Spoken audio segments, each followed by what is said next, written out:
Olá, muito boa tarde. Hoje é dia 10 de fevereiro de 2020 e eu falo com vocês ao vivo aqui do estúdio da BBM, da Bolsa Brasileira de Mercadorias, no centro histórico da cidade de São Paulo.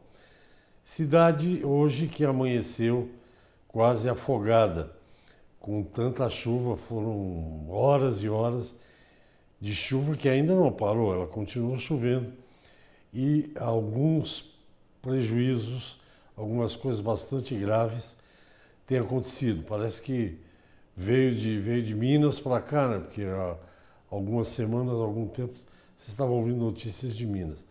No que diz respeito ao agro especificamente, algumas culturas foram bastante prejudicadas. Mas já eu falo disso com vocês. Então, eu queria lembrar que o programa que vocês estão vendo agora, aqui pelo SBA, Canal do Boi, é o Mercado Futuro. E o Mercado Futuro tem uma página na internet, que eu vou dar um endereço aqui, www.programamercadofuturo.com.br, e lá à sua esquerda, na esquerda da tela, você tem link para 5 redes sociais. Quais sejam? É o Twitter, Facebook, Instagram, LinkedIn e mais um aqui que agora eu não me lembro. Mas enfim, nesses links vocês acompanham as atividades todas que eu tenho feito dentro do programa e fora do programa. Eu sempre lembro a vocês que recentemente, por exemplo, eu fui visitar as instalações da Pinhalense Máquinas Agrícolas. É a maior produtora de equipamentos para beneficiamento de café do mundo, porque com o Brasil o maior produtor de café do mundo, evidentemente que uma fábrica de equipamentos para café no Brasil torna-se a maior do mundo. E a Pinhalense, entre outras coisas, ela vende equipamentos não apenas para café, pimenta, cacau, mas o forte mesmo são os secadores de café. E ela vende para todos os países que produzem café.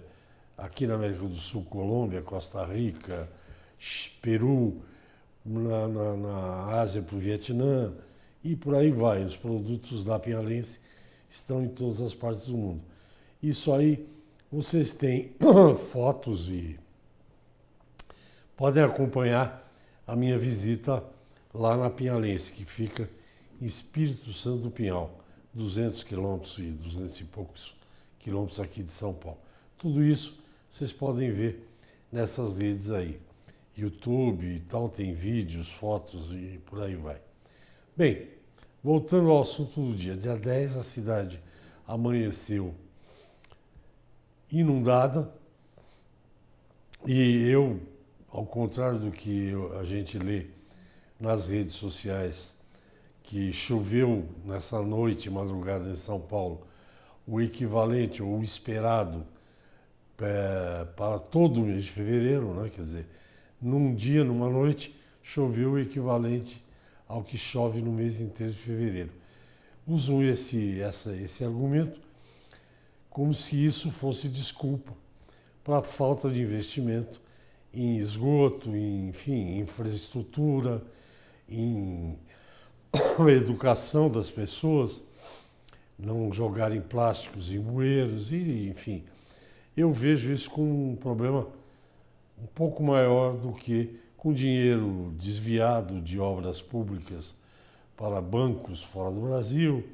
Enfim, a minha visão é um pouco diferente dessa coisa dramática. Eu acho que a responsabilidade é sim das administrações, não dessa exclusivamente, mas, enfim, das últimas e penúltimas e antepenúltimas administrações que não cuidam dessa parte de estrutura. São Paulo, por exemplo, tem um negócio aqui que é uma coisa incrível. A marginal do Tietê, nós temos a marginal do Tietê de Pinheiros. A marginal do Tietê, na altura aí da Ponte das Bandeiras, acreditem se quiser, isso existe há muito tempo. A pista de rolante, né, de rodante da Marginal Tietê, na altura da Ponte das Bandeiras, ela fica abaixo do nível do rio Tietê. Ora, aí enchente, colocaram umas bombas para tirar a água de lá. Mas não resolve nada. Vocês sabem que a água, quando ela vem mesmo e não tem jeito. No agro, especificamente, com certeza nós vamos sentir aqui em São Paulo, em primeiro lugar, e para outros estados, seguramente, vamos sentir, porque os hortifrutis granjeiros são produtos com muita sensibilidade. E esses produtos, naturalmente, parece que a água aumentou lá, chegou a 1 metro de altura no CEAGESP, que é o maior entreposto de legumes, frutas e verduras, acho que até pescados também tem. E mesmo que tenha muito produto tenha ficado no caminhão, sem dúvida nenhuma, podem esperar aí para os próximos dias, até porque a expectativa é que chova a semana inteira aqui em São Paulo. Esses produtos, alface, tomate, pepino, mamão, abacaxi, esses produtos todos vão ter uma forte alta devido a essa enchente que atingiu o CEAGESP, o centro, esse entreposto mais importante que nós temos aqui no Brasil. Tirando essa parte, eventualmente nas lavouras, os produtos com tanta chuva sofrem, tem ataque de fungos, enfim. É um problema sem tamanho. Então nós vamos ter, sem dúvida nenhuma, um aumento de preço significativo. Segure a onda, porque esse é o preço de chuvas e de governos que não se preparam para elas, né? Acontece, não adianta agora temos que sair dessa inércia e tentar arrumar as coisas. Aqui em São Paulo hoje, além disso, as empresas a maioria delas, estão todas desfalcadas, porque problema no trem, enfim.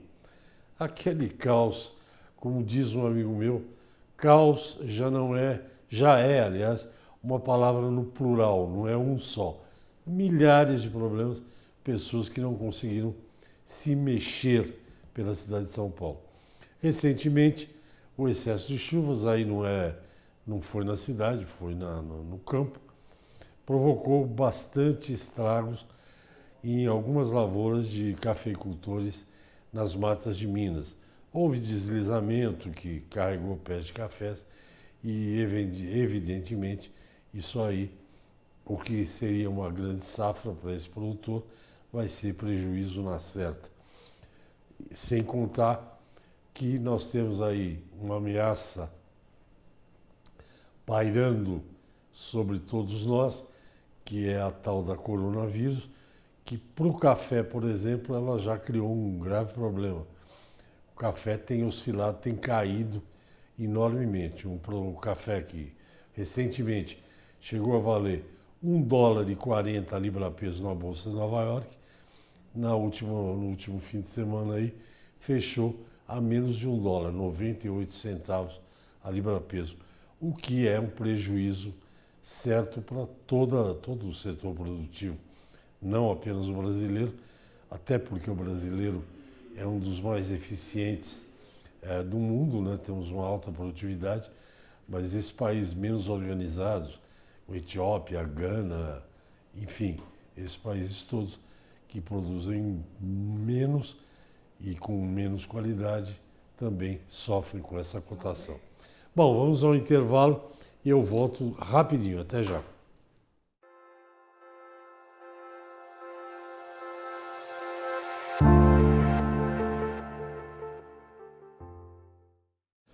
Bem, vamos a uns dados econômicos. Agora, há 5, 10 minutos, o dólar norte-americano era cotado, dólar comercial, cotado a R$ 4,31. O dólar passou a casa dos 4,30 e parece que permanece firme nesse patamar. Você sabe qual a influência da moeda, né? Para você exportar, o real desvalorizado assim, né? Quer dizer, R$ 4,31 para comprar uma moeda norte-americana, para exportar é bom, para importar é ruim. Se você tem dívida para receber em dólar é bom, se você tem dívida para pagar é péssimo. E sempre eu brinco aqui, para nós pobres mortais que gostamos de viajar para o exterior, lembre-se que quando você tomar alguma coisa, comer um sanduíche, quando tiver lá $10, não são R$ 10, são R$ 43,10. Então, para quem viaja, o real desvalorizado, as coisas ficam mais caras. O índice Bovespa, que já chegou a 115, 118 mil pontos, agora está operando nesse momento aqui no nosso vizinho ao lado, a 112.820 pontos. Bem, vamos falar um pouquinho dos mercados, porque a chuva caiu, já caiu mesmo, né? Então, e vai continuar caindo. O mercado que está indo muito bem é o mercado da carne bovina, o mercado do boi. Tem notícia aqui, que eu peguei hoje de manhã aqui, que já os exportadores brasileiros de carne, que estão associados na ABIEC, Associação Brasileira de Exportadores de Carne, já estão tendo problema com os navios que estão indo para os portos asiáticos, especialmente para a China, por conta esse novo vírus aí que vocês estão cansados de ouvir falar já, mas a gente ainda vai ouvir muito. Por quê? Por um motivo muito simples. Alguns produtos como carne bovina, carne de frango, carne suína, suco de laranja, enfim, esses 4 que eu me lembro agora, os navios, quando chegam aos portos, eles precisam de uma tomada, né? Porque eles são refrigerados. E parece que está tendo problema dessa estrutura lá nos mercados, nos portos chineses. Então, os exportadores estão desviando os navios para outros portos. Hong Kong, enfim. Já é um problema, esse mês já deve se exportar com maior dificuldade para a Ásia. Mas, deixando isso de lado, a boa notícia é que na última semana a arroba do boi se valorizou aproximadamente, em algumas praças, não todas, é claro, R$ 7,00 por arroba. Não é pouco, é uma boa valorização. Com essa melhoria do valor da arroba, evidentemente que os frigoríficos conseguiram aumentar as suas escalas de abate, né? Conseguiram comprar mais animais, mas não tanto quanto eles queriam. Compraram, melhoraram um pouco, mas não tanto quanto eles queriam. Outra coisa interessante é que, olha, em janeiro, eu estava falando de exportação para vocês aqui, o Brasil exportou 177 mil toneladas de carne bovina in natura. Esse número significa 21,3% menos do que em dezembro, né? Nós estamos falando em janeiro, menos que em dezembro, mais 14,2% que o janeiro do ano 2019, né? Então, equilibra, exportou menos que dezembro foi um ano realmente bom para os exportadores brasileiros, mas ainda superior ao que se exportou em janeiro de 2019. Estou falando de arroba e você que vai querer saber, ter uma ideia dos preços da arroba. Então, separei algumas praças. Araçatuba, lá na famosa Praça do Boi, aqui em São Paulo, arroba à vista, 197, a prazo 199. A prazo aqui quer dizer vender o boi e receber em março, né? Vende em fevereiro e recebe em março. Em Goiânia está 182 à vista, 185 a prazo. Campo Grande, Mato Grosso do Sul, 183 e 185. No sul da Bahia, 185 a 187. Mato Grosso, Cuiabá, 177,50 e a prazo 179,50. Paragominas do Pará está 178, 180 para terminar no sul do estado de Tocantins, 177,50, 179,50.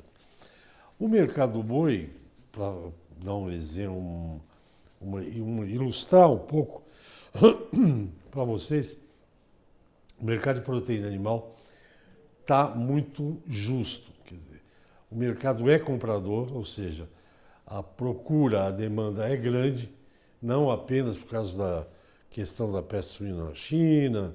Aliás, os chineses, em matéria de peste, eles estão com tudo e não estão prosa, né? Não é por causa disso apenas, o mercado é consumidor. Isso acontece de uma maneira geral porque quando melhoram a renda nos países, não importa que país, pode ser tanto a Europa, antiga Europa Oriental, como os Estados Unidos, que a economia vai bem, o consumidor, a população, come mais proteína animal, seja ela qual for. As mais conhecidas essas, frango, suíno e boi. Então o mercado é comprador de proteína animal. Então, para o Brasil, que é um grande produtor de carne bovina, o quarto ou quinto de carne suína, primeiro em carne de frango, esses mercados estão ajustados, não tem folga, não tem estoque. Estão trabalhando da mão para a boca e por aí vai. Então esse mercado é um mercado que tem uma... Se olhando o macro, quer dizer, olhando o mundo e olhando no médio prazo, porque no longo prazo todos nós estaremos mortos, né? É um mercado que tem um cenário melhor, um cenário otimista.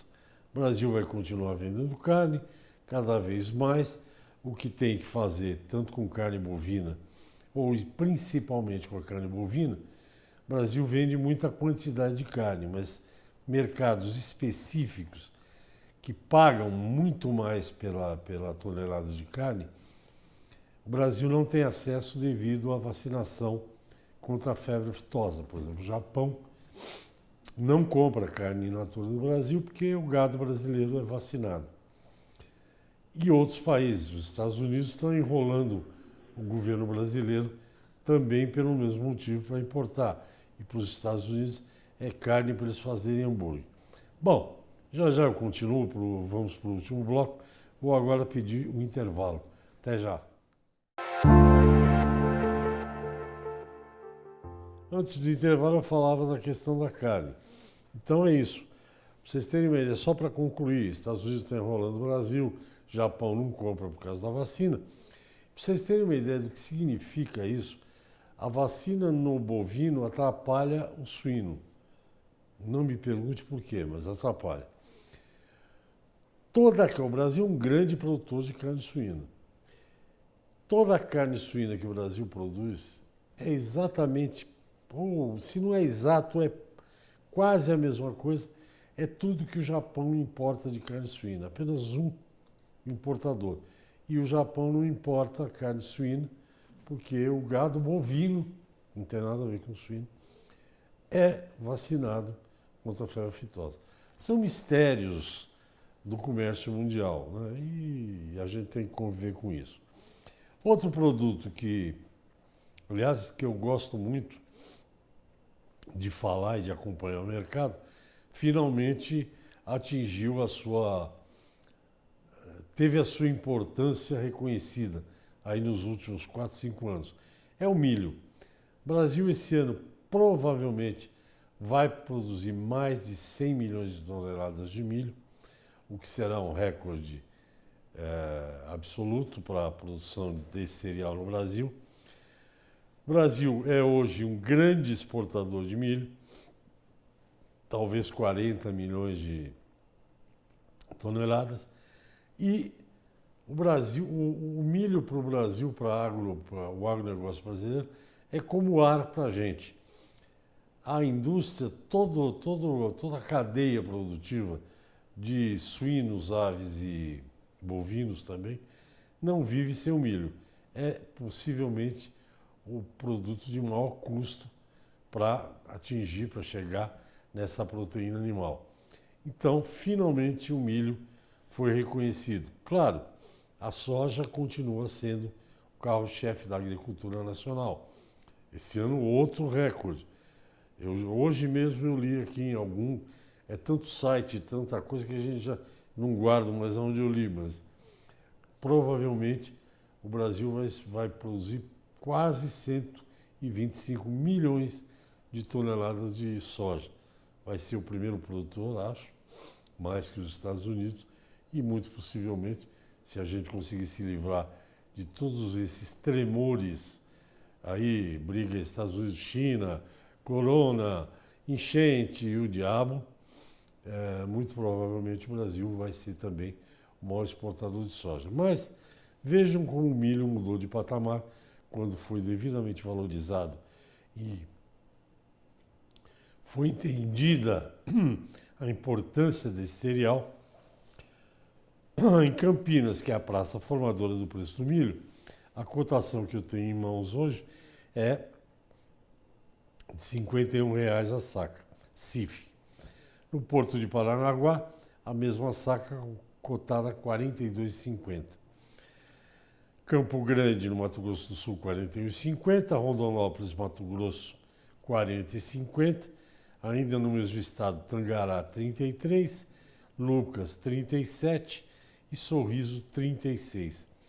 Triângulo Mineiro, 48. Triângulo Mineiro, terra do presidente aqui da BBM, do diretor executivo da BBM, o César, 48.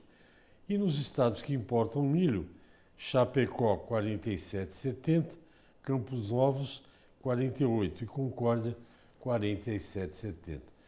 E o milho tem uma novidade, tem a safrinha que começa a ser colhida, né? E já tem, como diz o meu amigo Fernando Muraro, do AG Rural, a safra já está rodando, né? Safrinha 2021, que vem aí. Ela já está rodando. Paranaguá já tem oferta para julho, 41,70. Oeste do Paraná, 35. Norte do Paraná, 36. Santos, aqui em São Paulo, 42 para julho e agosto. Milho para lá para frente. Dourados, Mato Grosso do Sul, 31,50 para julho. Sorriso, 26,50 agosto. E, finalmente, Rondonópolis, 27,50 agosto. Isso aqui é o famoso mercado futuro, né? O que é? O cara está plantando, vai colher e já fixa o preço. É um contrato futuro. Não precisa de bolsa para fazer um contrato futuro. Você pode fazer na bolsa e pode fazer sem bolsa. Você acerta com o comprador.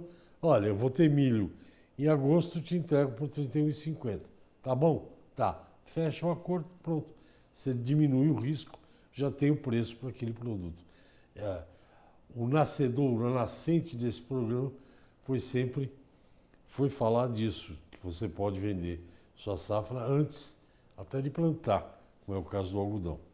Bem, o tempo corre, então eu vou correr também, que eu não tenho ideia de quanto tempo eu tenho de programa ainda. Mas a soja, na madrugada desta segunda-feira, lá na Bolsa de Chicago, aliás, se vocês podem pedir, Campo Grande pode me dar um tempo aí com 2 minutos para eu poder terminar aqui, quando tiver 2 minutos para acabar. A soja trabalha com um pouco de alta em Chicago. Eu tenho aqui valores de março a março, de março deste ano a março do ano que vem, mas não vou falar todos para vocês. Março, mês que vem, ela fechou a $8,83 o bushel, né? E um bushel de soja são 27 quilos 216 gramas. Setembro deste ano fechou a 9,15 e março do ano que vem 9,19. Só para vocês terem uma ideia da bolsa. Já é para terminar? Aqui o pessoal não dá mole. Eu tinha preço de soja no mercado físico, mas fica para outro dia. Foi um prazer voltar aqui a falar com vocês ao vivo. Hoje é dia 10, portanto, amanhã, terça-feira, tem programa Mercado Futuro. Muito obrigado pela atenção e até amanhã. Tchau, tchau.